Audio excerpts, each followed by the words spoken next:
बनाए जाते हैं तथा सुहाग की वस्तुएं जैसे चूड़ी, बिंदी, बिछुआ, मेहंदी और महावर आदि के साथ साथ दूध देने वाली गाय, करुआ बेचने वाली कुम्हारी, महावर लगाने वाली नाई, चूड़ी पहनाने वाली महिलाएं, 7 भाई और उनकी इकलौती बहन गौरा और पार्वती आदि देवी देवताओं के भी चित्र बनाए जाते हैं। सुहागिन स्त्रियों को इस दिन निर्जल व्रत रखना चाहिए।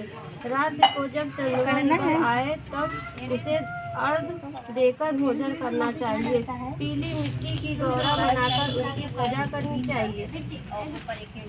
पक्षी को दे दो। आराम से बैठे मम्मी कथा गेम खेल आराम से करना। करवा चौथ व्रत कथा। एक साहूकार था जिसके 7 बेटे और एक बेटी थी। सातों भाई व बहन एक साथ बैठकर भोजन करते थे। एक दिन कार्तिक की चौथ का व्रत आया तो भाई बोला कि बहन आओ भोजन करें। बहन बोली कि आज करवा चौथ का व्रत है, चांद उगने पर ही खाऊंगी।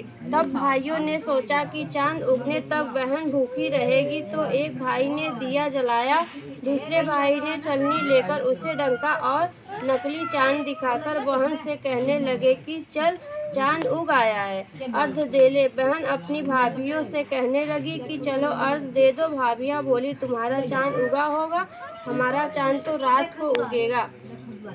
बहन ने जब अकेले ही अर्घ दे दिया और खाने लगी तो पहले ही ग्रास में बाल आ गया, दूसरे ग्रास में कंकड़ आया और तीसरा ग्रास मुंह की ओर किया तो उसकी ससुराल से संदेशा आया कि उसका पति बहुत बीमार है, जल्दी भेजो। माँ ने तब लड़की को विदा किया और कहा कि रास्ते में जो भी मिले उसके पांव लगना और जो कोई सुहाग का आशीष दे तो उसके पल्ले में गांठ लगाकर उसे कुछ रुपए देना।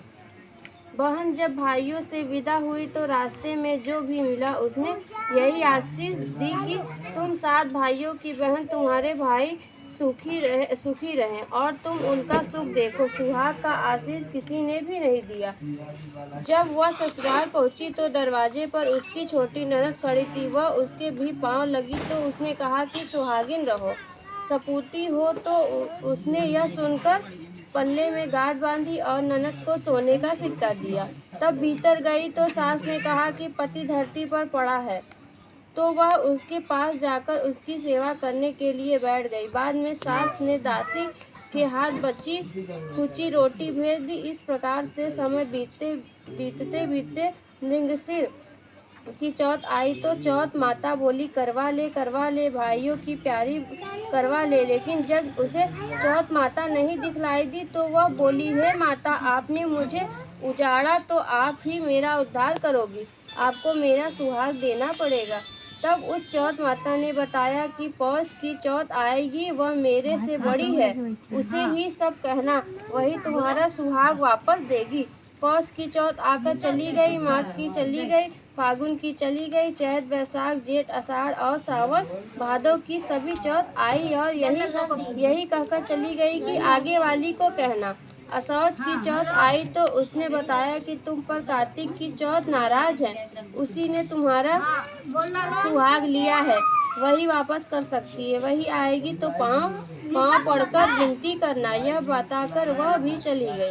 जब कार्तिक की चौथ आई तो वह गुस्से में बोली, भाइयों की प्यारी करवा ले, दिन में चांद उगाने वाली करवा ले, व्रत खंडन करने वाली करवा ले, भूखी करवा ले। तो यह सुनकर वह चौथ माता को देखकर इसके पांव पड़कर गिड़गिड़ाने लगी, हे चौथ माता, मेरा सुहाग तुम्हारे हाथों में है, आप ही मुझे सुहागिन करे। तो माता बोली, पापिन हत्यारिन, मेरे पांव पड़कर क्यों बैठ गई?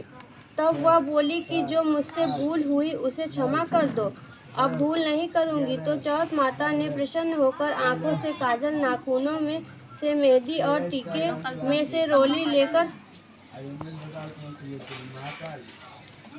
लेकर छोटी उंगली से उसके आदमी पर छींटा दिया तो वह उठकर बैठ गया और बोला कि आज मैं बहुत सोया। वह बोली, क्या सोए?